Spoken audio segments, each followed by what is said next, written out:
నిఖిల్ గెలిచారు కదా big boss లో. అందరూ గౌతమ్ గెలుస్తాం అనుకున్నా కానీ నిఖిల్ గెలిచామని చెప్పారు. మీరేమనుకున్నారు? అంటే గౌతమ్ గెలుచుంటే బాగుండు. నార్మల్గా అయితే నేను కూడా గౌతమే అనుకున్నాను.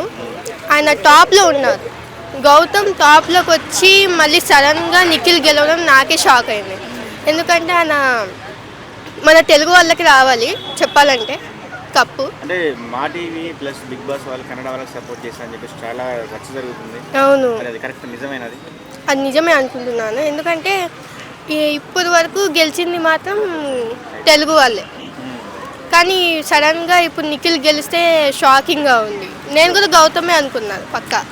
గెలిచింది నిఖిల్ కానీ ప్రజల గుండెల్లో గౌతమ్ ఉందని చెప్పేసి చాలా మంది అనుకుంటున్నారు. ఎట్లా చూస్తారు? ఆయన కప్పు గెలవకున్నా మనుషుల హృదయాల్ని మాత్రం గెలిచారు, అది మాత్రం నిజం.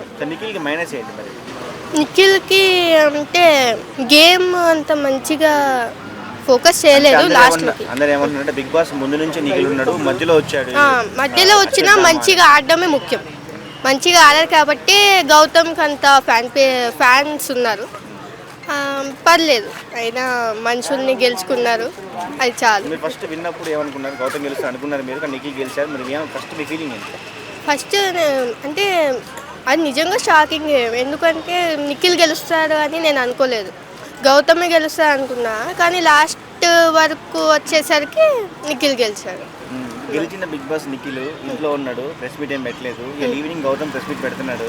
ఎట్లా చూస్తారు? ఆయన ప్రజల్లోకి వచ్చాడు, ఆయన ప్రజల్లోకి రాలేదు. మరి ఇంకా తెలుగు ప్రజల్లోకి ఎందుకు రావట్లేదు ఆయన? కానీ గౌతమ్ వస్తున్నారు.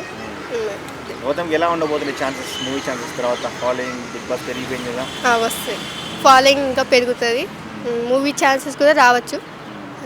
ఒక మాటలు ఏం చెప్తారు గౌతమ్ గురించి? గౌతమ్ చాలా జెన్యున్ పర్సన్. ఆయనకి ఇంకా ఇంకా మంచి జరగాలని కోరుకుంటున్నాను. Thank you.